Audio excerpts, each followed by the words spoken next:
Let's queer up the USA view. First Lady Joe Biden tells Nashville Pride, "You are loved." Plus community. To celebrate the beauty and the resilience of this community. Today, I'm here on behalf of Joe, my husband, Kamala and Doug, to say loud and clear that you belong, that you are beautiful, that you are loved.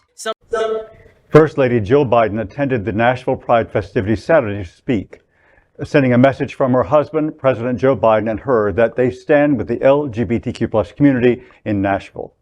The First Lady spoke on the Equality main stage at the festival, which is fitting for the message she shared. She said there are those who wish to undo the progress the LGBTQ+ community has made, referring to the multiple bills state Republican lawmakers proposed this last legislative session, such as the anti-drag bill, which was deemed unconstitutional by a Tennessee federal judge at the beginning of the month, just in time for Pride.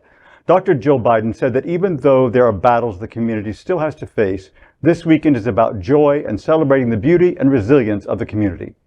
Her stop at Pride was brief before heading to another private political event in the area to speak. Mayor John Cooper accompanied her. Prior to their visit, barricades were placed near the stage to limit the crowd size, but Biden's message was loud and clear.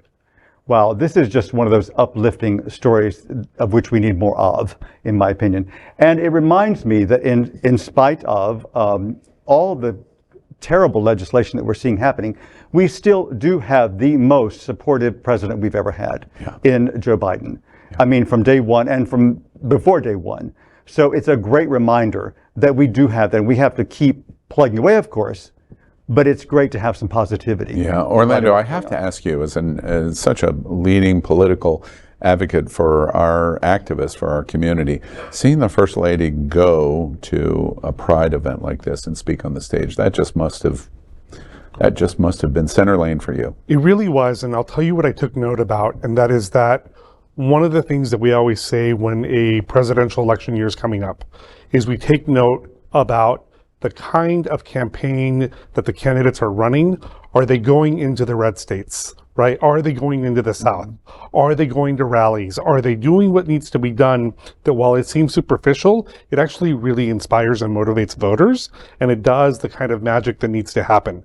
And so if it's starting now with Pride and it continues all the way through November of 2024, we're on the right track, right? Like no small stump is too small to have to do. So this is really important. I love seeing this, and looking forward to seeing more. It reminds me that something we all need to remember, that people who don't live in the South or maybe don't live in rural areas, that queer people, people of color, we're here, we're out here in the South, and you can't just write off the entire portion of the nation as not being progressive, because that's just not the truth. So our leaders need to come talk to us. And to that point, it would be so easy for the White House not to do this. Really, the easy choice was to not do this. But Nashville and the state of Tennessee has been in the headlines over anti-trans, especially anti-drag. They got to it before even we did in Florida, and by the way, we're celebrating a federal ruling there.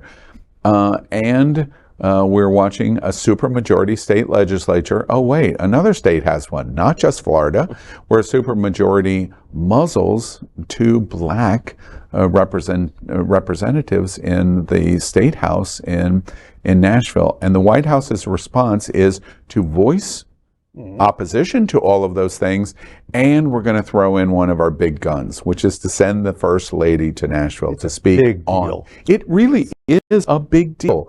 I completely agree with all three of your points. It's a big deal because it shoots a shot over the bow to say, we're not going to change that supermajority of the House in Nashville, but we're letting everybody in Tennessee know this state's important, and we're not giving up on LGBT.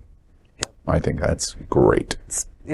We are Queer News Tonight, the world's first and only live daily LGBTQ+ evening news show from Happening Out Television Network. In the model of PBS and NPR, we educate, inform, and entertain by supporting the 10 pillars of the LGBTQ plus community, with more than 100,000 a week watching on Roku, Apple Television, and other channels. To keep the stories going, we accept donations with 100% transparency. Stay updated and live authentically with Queer News Tonight.